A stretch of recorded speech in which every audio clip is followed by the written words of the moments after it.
Have you ever wondered if a single letter could ignite a firestorm that reshapes an entire continent?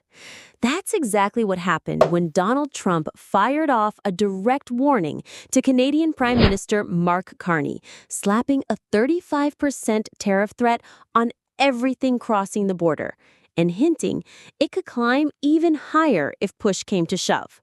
This isn't just about trade. It's a high-stakes showdown that's got everyone from factory workers to Wall Street holding their breath. It all kicked off with Trump's bold declaration of a national emergency, zeroing in on what he calls an invasion at the northern border, illegal crossings, and a flood of deadly fentanyl. He started with a 25% blanket tariff on Canadian imports, arguing it was the only way to force action. Markets dipped instantly, and whispers spread that this was payback for years of what Trump sees as unfair deals. Canada's response was swift. Carney hit back with tariffs matching the U.S. approach, targeting about $12 billion in American goods like steel and aluminum. Prices for everyday items jumped overnight. Think electric vehicle parts spiking 12% in days, or aluminum sheets rocketing to levels not seen since 2022. And it's not just numbers. Beverage companies scrapped summer discounts, leaving shelves pricier for all. But the pain didn't stop there. With 90% of U.S. steel and half its aluminum coming from Canada, the supply chain felt the squeeze hard.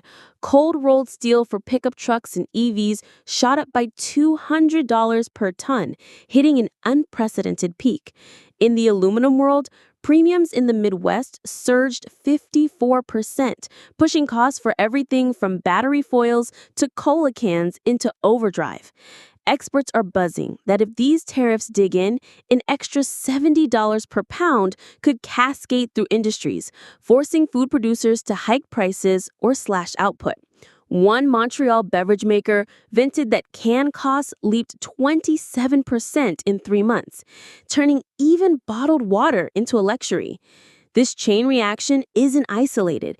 It's rippling into packaging, construction, and electronics, where a simple foil wrap suddenly carries the weight of a trade war. Carney didn't just retaliate, he turned the tables with a clever twist.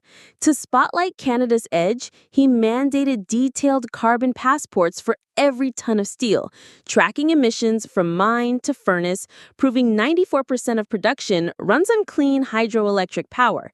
This wasn't just defense.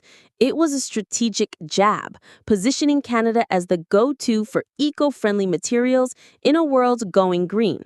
At the same time, Ottawa rolled out a $1.5 billion emergency package to boost Quebec smelters and safeguard jobs.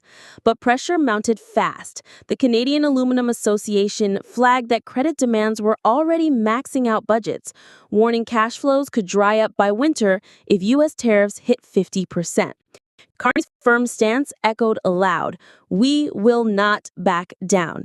It was a clear signal that Canada was ready to play hardball, even if it meant staring down escalating quotas. Things heated up when Trump upped the ante to 35%, addressing Carney directly and warning that retaliation would trigger even steeper hikes, potentially up to 70% on both sides.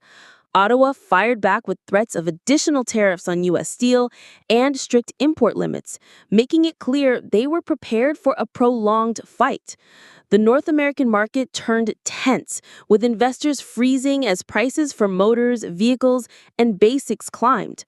Ford faced an extra $850 per pickup, while Tesla and GM grappled with thinning margins on battery supplies. Reports from the Bank of Canada painted a grim picture. A full-blown escalation could wipe billions from the economy in 6 months, slashing GDP by 0.8 points by mid-2026. Yet amid the chaos, Canada activated a $4.8 billion green steel fund, funneling cash into low-carbon factories like those in Hamilton and Toronto, aiming to cut emissions by millions of tons and link directly to Detroit's EV chain. Controversy swirled as the dust settled. Rumors online suggest Trump's moves might tie into grudges beyond trade, like Canada's stance on global issues, with some speculating it protects his business interests abroad, though that's just what's being said without solid proof. Accusations flew that these tariffs are sabotaging America's own tech leadership, ironically hurting domestic EV plans reliant on Canadian resources. Whispers from Washington hint Trump exaggerated border threats, with data showing minimal fentanyl from Canada, less than 0.2% of seizures.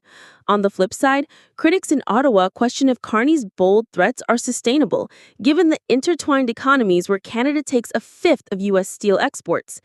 It's a web of claims that keeps everyone guessing. Deeper challenges lurk beneath the headlines. Small businesses in both countries are reeling.